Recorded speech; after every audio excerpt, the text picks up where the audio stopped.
el hecho de que de pronto París se transforme en una plataforma cultural giratoria en la cual participan o participaron comunidades latinoamericanas de todos los países. Había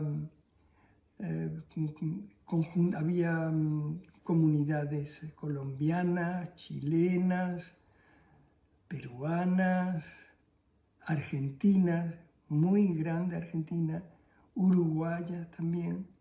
Había incluso comunidades brasileñas también, mexicanas, también había mexicanos, había la comunidad mexicana. Y entonces empezó a haber una curiosidad por los contactos, digamos, relativos que cada una de estas comunidades ha tenido con el público francés. Ha despertado la curiosidad del pueblo francés sobre qué es América Latina, porque hasta entonces no se sabía nada, en la información no hablaba como si no existiese.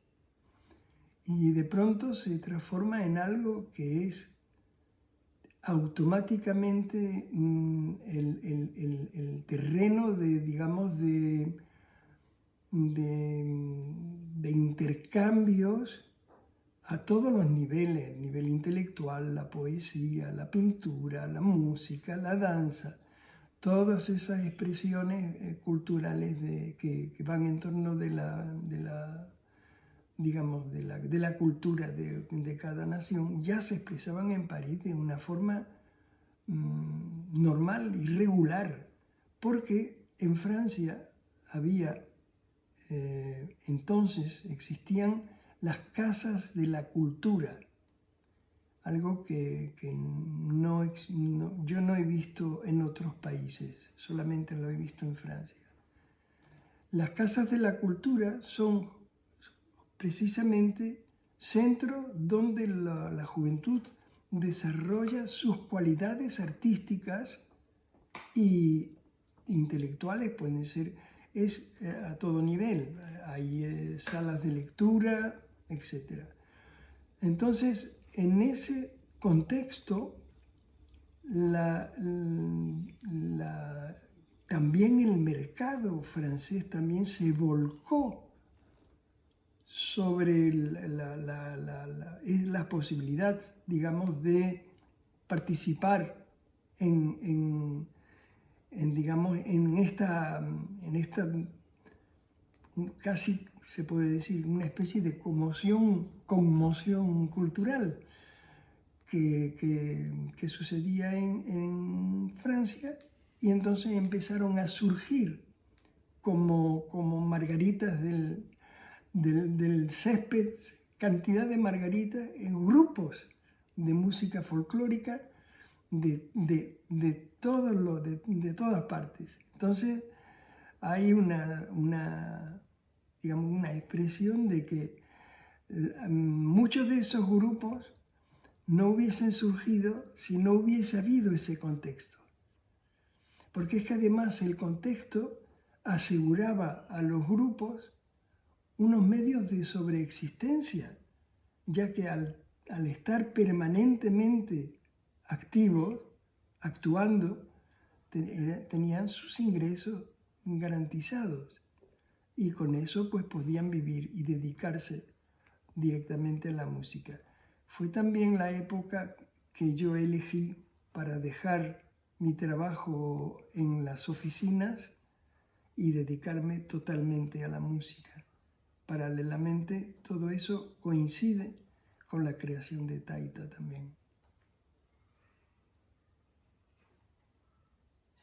Es evidente que la forma, digamos, de organización social, la forma de sociedad, incide en el impacto que pueda o no crear en el planeta.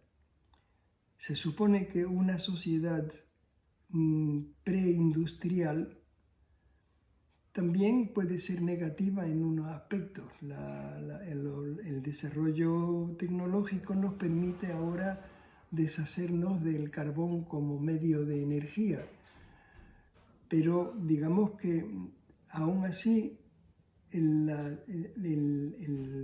sistema o la organización social industrial está basada en la explotación masiva de elementos, de tierras, solamente para extraer una proporción mínima de un producto que puede ser útil para la fabricación.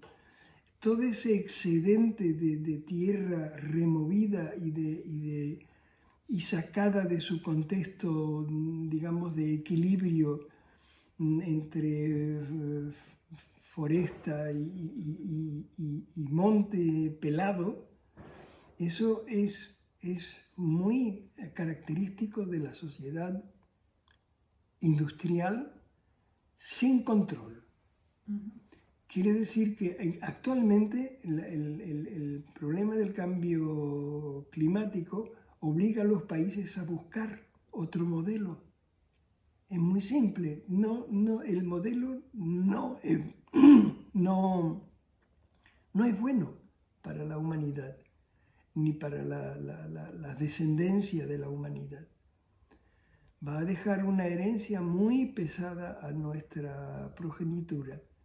Entonces hay que buscar, si es posible, lo antes posible, es decir, mejor ayer que hoy, un medio de hacer posible la existencia del desarrollo industrial sin que destroce o llene de detritus la mitad del planeta. Es decir, ese excedente que pesa en las manos de toda la humanidad, que son, por ejemplo, los ríos que se envenenan para la extracción del oro, por ejemplo, o un terremoto que causa una destrucción de una planta atómica y que contamina todas las aguas, todo eso hay que deshacerse de eso porque estamos envenenando el planeta.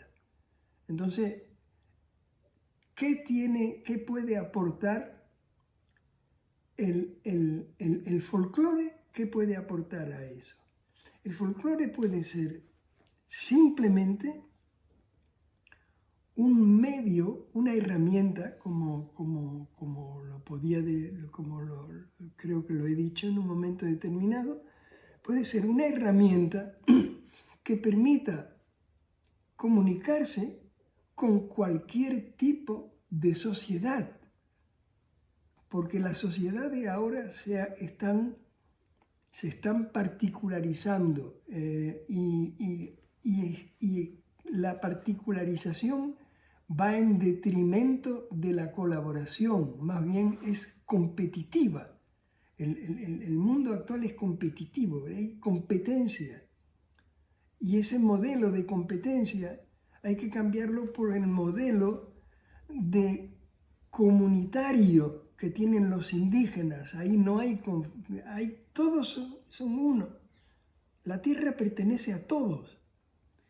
Y el modelo que causa todos esos problemas a la humanidad es una sociedad donde los terrenos son particulares. Es decir, que pueden hacer una frontera, y que es lo que sucede en realidad en África, en América Latina y en todos los países que han sufrido colonización, es que hay una raya derecha en el mapa que pone de un lado un país y de otro país. Y sin embargo, las culturas autóctonas que viven en esos lugares están divididas en dos países, pero la cultura es una. Entonces, es un modelo de sociedad que es un poco bruto. Tira sobre el papel una raya y aquí están los unos y aquí están los otros. Pero si va a mirar al lugar mismo, se da cuenta de que la situación no es tan sencilla, es mucho más compleja. Y entonces hay que poner atención a la complejidad de nuestras sociedades y de nuestros países y restituir el derecho territorial a las culturas para que ellos sean los dueños de su destino, que puedan ellos mismos determinar cuál va a ser el destino que les conviene más, pero sobre todo sin desplazarlos de sus territorios ancestrales, porque desplazar a una persona adaptada a un hábitat, desplazarlo es lo mismo que cuando hay una guerra y se van los refugiados. Se va de su terreno, de su hábitat normal, natural, va a vivir a otro lugar, pero ya ha perdido el contacto con su naturaleza, con sus raíces.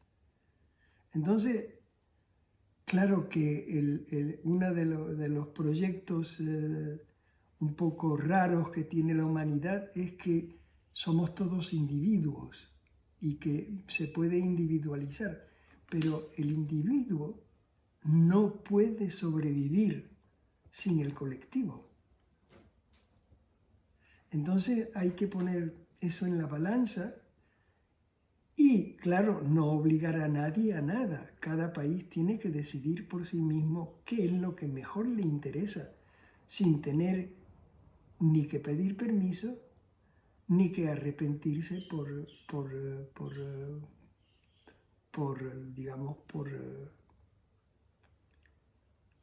tener miedo de una represión que puedan tener de instituciones internacionales. Yo hablo de represión a todos los niveles, no es solamente la represión física, es la represión económica, la represión